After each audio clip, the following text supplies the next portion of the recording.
สบายดีทุกคนมาอัปเดตกันอีกเทื่อเพราะว่าน้ำท่วมเมืองทะแคะฝนตกมาหลายวันติดต่อกันพายุลูกนั้นลูกนี้มาแต่ว่าน้ำระดับน้ำก็ขึ้นมื้อนี้สิมากวดระดับน้ำไปติดตามส้มเบิ่งแถวทุ่งนามันถ้ำนี่ก็ท่วมหลายเลยมีแต่น้ำนะคอยไตตัวเมืองทะแคะตัวนี้ก็ถือว่าฝนตกระหว่างมาทางถนนหนทางเนาะอยู่ระหว่างลักพกสายทางเลขที่12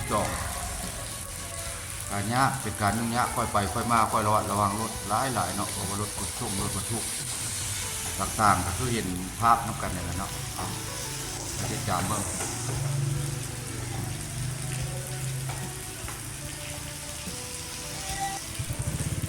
อันนี้เส้นทางระหว่างซานเมือง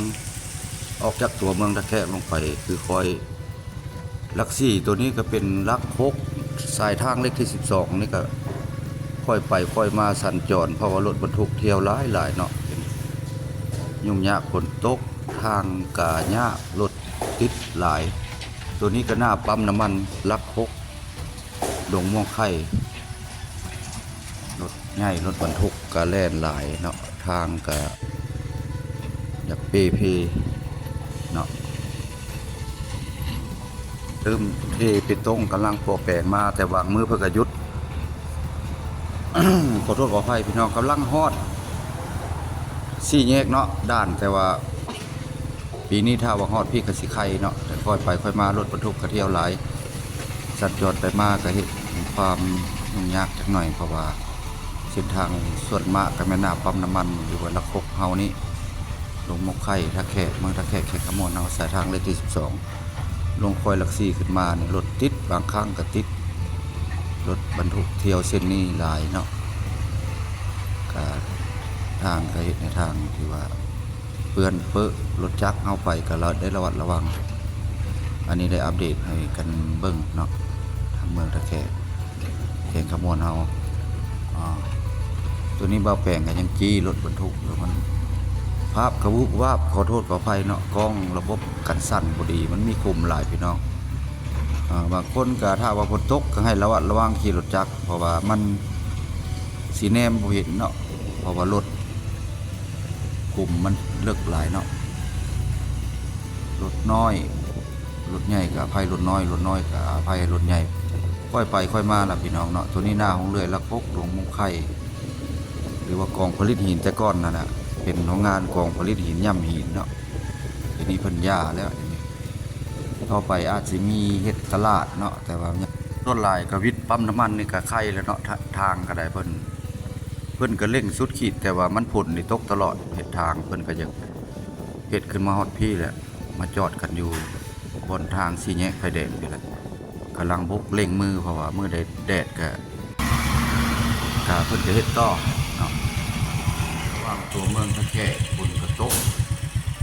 3-4 มื้อ5 มื้อ 6 มื้อเนาะระดับน้ำห้วยแค่ก็ขึ้นเทวแถวนาดีนี่ก็ท่วมมาแล้วทางเข้าบ้านนาดีเมืองมหาไซแข่งขมวนท่วมเดี๋ยวนั้นตัวเมืองตะแคกก็ลิ้นตลอดตามเส้นทางการสัญจรไปมาก็ให้ระวัดระวังเนาะแต่ตลาดรักษาเดี๋ยวนี้ก็ยังตกปัจจุบันนี้เนาะตกตลอดอยู่ที่ขมวนเฮาได้อัปเดตเส้นทางหรือว่าอัปเดตบอนหน้าเข้านะมันทำนี่ก็ชั่วมาเป็นมือที่2-3บ่เห็นปลายเข้าแล้วเนาะอันนี้คือเห็นภาพนั่นเดียวนะครับตัวเมืองตะแคกก็คือกันไปเบิ่งน้ำกันเนาะโซนนี้ก็ค่อยลัก2เนาะออกจากห้านขายเครื่องวัตถุก็สร้างแล้วก็ลงค่อยไปลัก2ตัวนี้อนุสาวรีย์สี่แยกลงค่อยไปขึ้นท่านี้ก็ได้รอไฟแดงจักเล็กจักน้อยเนาะไฟแดงอยู่นี่ก็เป็นไฟแดงที่ว่าเข้าประตูเมืองของสี่แยกของลักซี่อันนี้ก็เป็นร้านอาหารร้านขายเครื่องย่อยเนาะลงค่อยลักซี่เพิ่นว่าผู้หัวค่อยลักซี่ก็คือจุดนี้เนาะ ลงไปค่อยลงไปด้านบ่อค่ำตัวนี้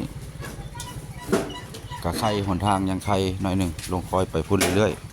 ๆฮอดหนองปลาลักซี่นี่แหละลงคอยจุดนี้ก็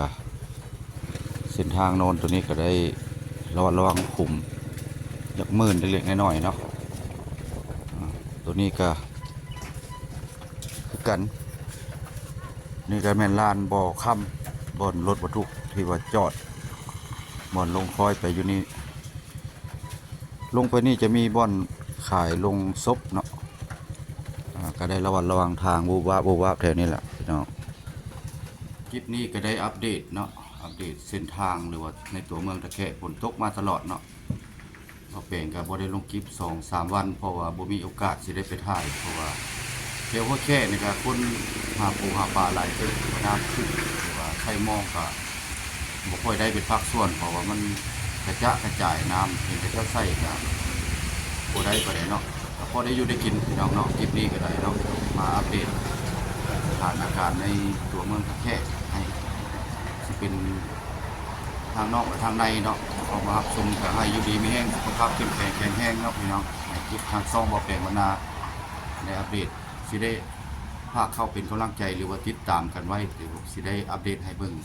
เป็นส่วนระยะเนาะติดตามคอยพยุงแต่ว่าเพิ่นไปตกแล้วก็ตกเลยแต่ว่าบ่ตกแล้วก็บ่ตกในคำนวณเฮาก็บางปีจะตกจนฮอดเพิ่นเข้าพรรษาเนาะเข้าพรรษาแล้วก็หยุดเตรียมสิได้เข้าพรรษาแล้วเนาะระหว่างอัปเดตเส้นทางในตัวเมืองฝนตกมาตลอดหลายวันนะมาแปลงขออนุญาตภาพเนาะให้พี่น้องเบิ่งทางต่างประเทศเป็นพี่น้องชาวไทยเฮาหรือว่าชาวลาวเฮาอยู่ต่างแดนเนาะเข้ามาเป็นกำลังใจหมดทุกคนคลิปนี้กับลาตีมดทุกคนหรือว่าลาตีหรือว่าสวัสดีมดทุกคนคลิปนี้ไปก็เสร็จแล้ว